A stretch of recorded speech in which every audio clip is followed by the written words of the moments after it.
Yeah, none, regardless of where the rankings are.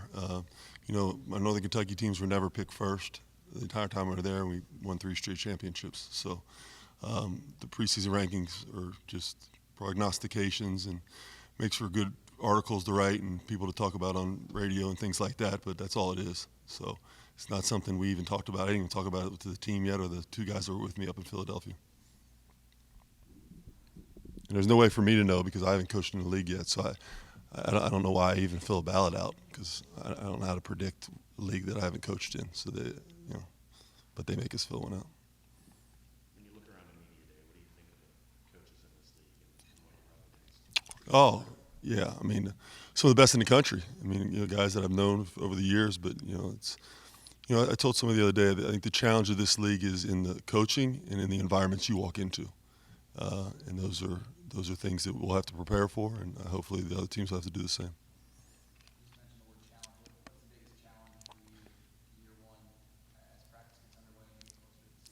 Yeah, just getting our entire system in. I mean, it's very different for our returnees and very new for our new guys. I mean, it's 13. It's the reason we recruited the way we did. We assigned 3 grad transfers, and those 3 guys have been really good in practice. I mean, really good. And a big part of the reason is because we knew we were putting in a whole new system for everybody. So we might as well bring some older guys in who's got game experience and who've kind of been through the battles before. So the challenge is just getting the entire system in and the pace at which we want to play.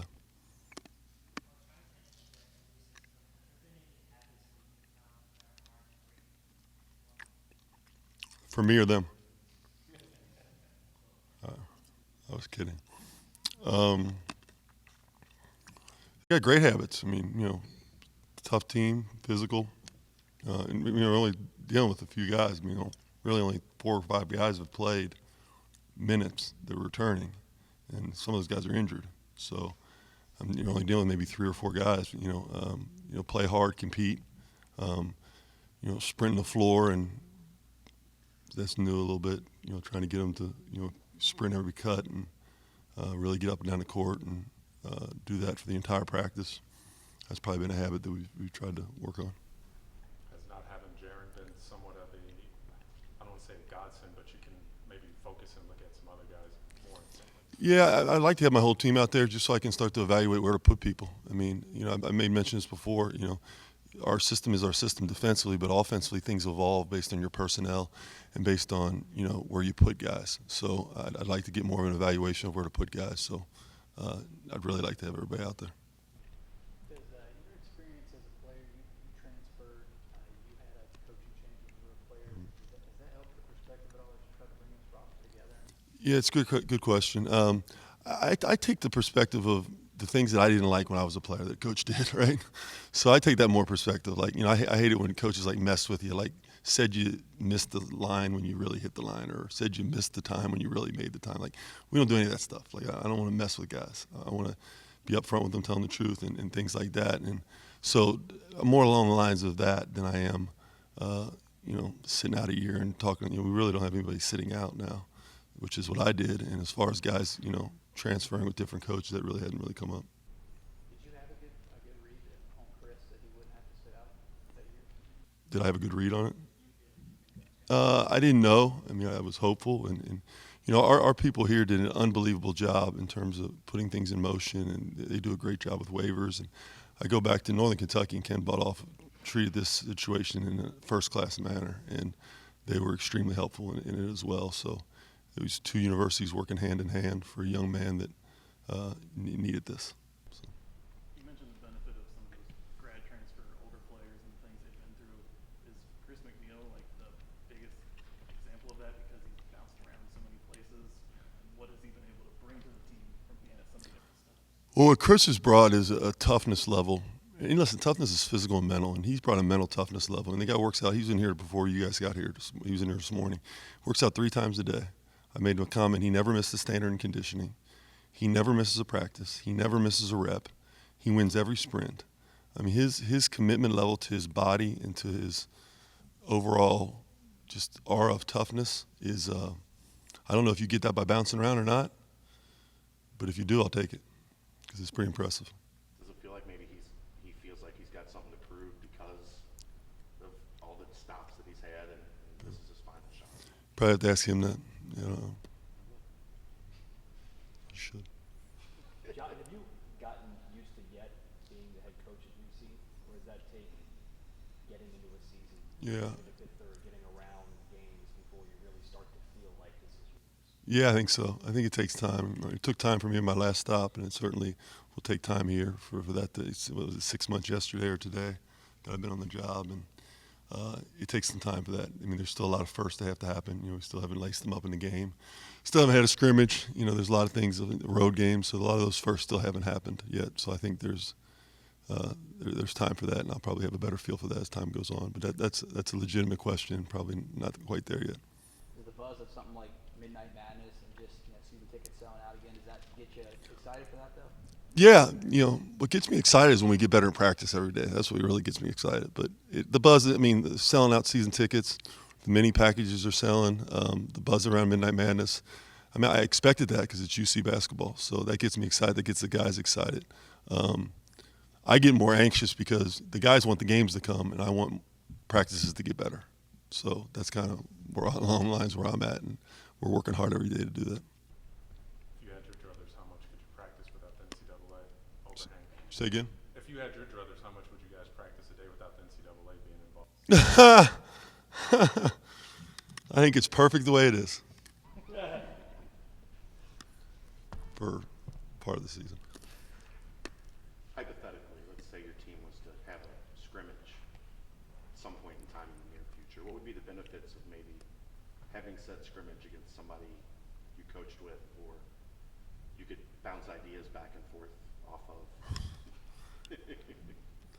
I think the scrimmages are invaluable because you get a chance to see your team against other competition that's equal to you or better, depending on who you're playing, and certainly invaluable in terms of what you gain from it. The tape that you gain from that and what you get to show the guys over the course of the next few days is unbelievable, and it's a great thing that the NCAA has allowed us to do. And to be honest with you, I'd probably play 2 of them, but I just think there's an important level to put on a uniform, getting in front of a crowd with officials, selling tickets, all those things. I think that's important too. So I'd do 2 scrimmages. Coach, you talked about it taking some time before you actually felt like coaching this team. What was it like the first time you addressed the team, and how's it been getting to know the guys personally? Well, the guys are great guys. I've really enjoyed that piece of it. It's something that's really important. I had them all over the house last week, and we spent a lot of time together. And so that's been seamless in a lot of ways, just because they're great people, and I enjoy being around them. Can't say that about every team I've been a part of. This team I can. In regards to addressing them, it's basketball, and it's you can't expedite. You want to, as a coach, you want to expedite where things are at to kind of get to where you want to be. You can't do that. And my explanation to the guys is this will take time. This relationship building will take time. Understanding our system will take time. And matriculating into on-court success will take time. And as fast as we want to make that happen, we're not going to be able to do it in one meeting. Has that been the biggest thing for you, maybe your favorite thing to do, is building those relationships, that family and culture here with these guys, just from the day you walk in to now? Well, it is, because it's what's most sustainable. So, I look at the seat I sit in. You got to look from 30,000 feet constantly, and when you look there, the CEO of a company told me one time. He goes, "When you make decisions running a company and an organization, you got to be long-term greedy, for lack of a better word." So, I'm looking long-term, and relationship building is. You just can't. The guys aren't going to play for you unless you have a relationship, and we're trying to build that at a high level and building that trust. And we define trust as believing and investing without knowing the outcome. Well, there's nothing. My teams in Northern Kentucky knew the outcome. All right, this team doesn't know the outcome, and so we got to believe and invest without knowing the outcome. That's the truest form of trust, and I can't just do that when I walk through the door and blow a whistle at 3:00 every afternoon. You had a large group of alumni at your house recently as well. What's the reception from them been like as you get ready to start your first season? It was unbelievable. I mean, I think we had a player from every decade, and it was awesome. Lisa and I really enjoyed it. Montgomery Inn, we had that. I think they enjoyed that piece, and it was fun hearing stories. It was fun listening to their perception of our program and getting to know me a little bit. And it was a really enjoyable time. I didn't know what to expect, and we had a huge turnout. It was a lot of fun. I hope this isn't a ridiculous question, but you talked about having some of the injuries you've had to have Coach Morris run a little bit in Yeah. practice. The players have talked about like he still got it, Yeah. he got bounced, stuff like that. Is there actually a benefit to a coach who knows your system and knows what you want to do from that perspective, also getting on the floor? Yeah, not as much because I want his eyes. I want his eyes off the court watching our defense, and so I'm losing his eyes when he's on the court. He can give me a feel for some nuances that only a player can give you a feel for. But no, I'm not really interested in Coach Morris practicing a whole lot. I prefer his eyes to be off the court. I mean, you have to ask him. He's certainly certain days are better than others. So, there's certain days where he's got a little bit of pop, certain days when he doesn't. So, but I've gotten to the point now where I treat him like the player. Sometimes he turns the ball over too much and he needs to get on the line and run.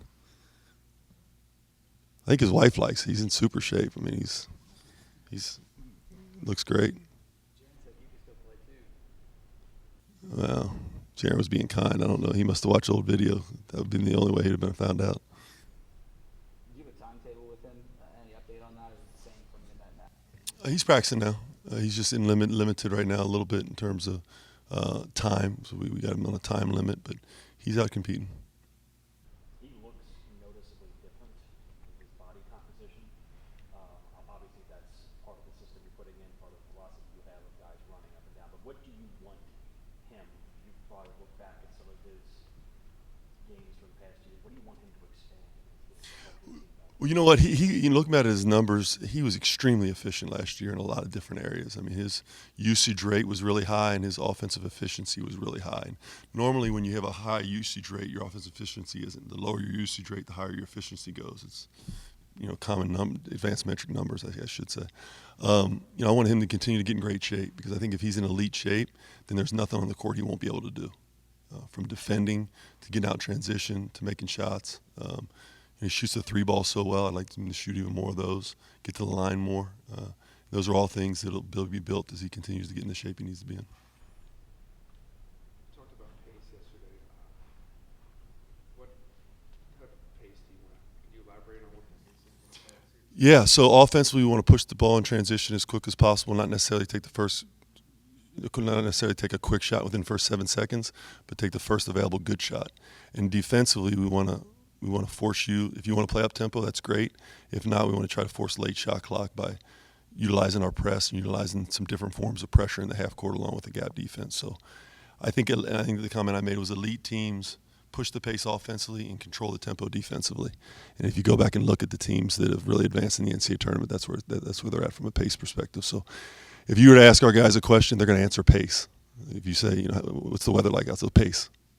They're going to answer that for pretty much every question they get asked today, probably. Is that line between first available shots, first available good shot? How do you? Well, right now it's first available turnover. So there's really no fine line right now. We're paced to first available turnover. So we got to clean the turnovers up first. You know what? This group is to this point is really, I haven't even talked about shot selection. They've really been good in practice about it. I mean, starts with Jaron's really unselfish and really shares the ball at a high level. And I think it starts with him. Trey Scott's a really good passer. So I think they've got a culture of passing and sharing the basketball that I haven't really talked about. But we will if we need to. Time for about one or two more questions. How about Keith, Trey, and Jaron help you guys and the culture that you guys? Yeah, it's really important that those three are in the deep end. What we call the deep end is total commitment.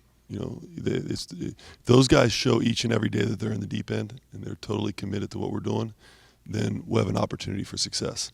If those three guys don't or any one of them doesn't, then we won't have an opportunity for success. It's pretty much that simple.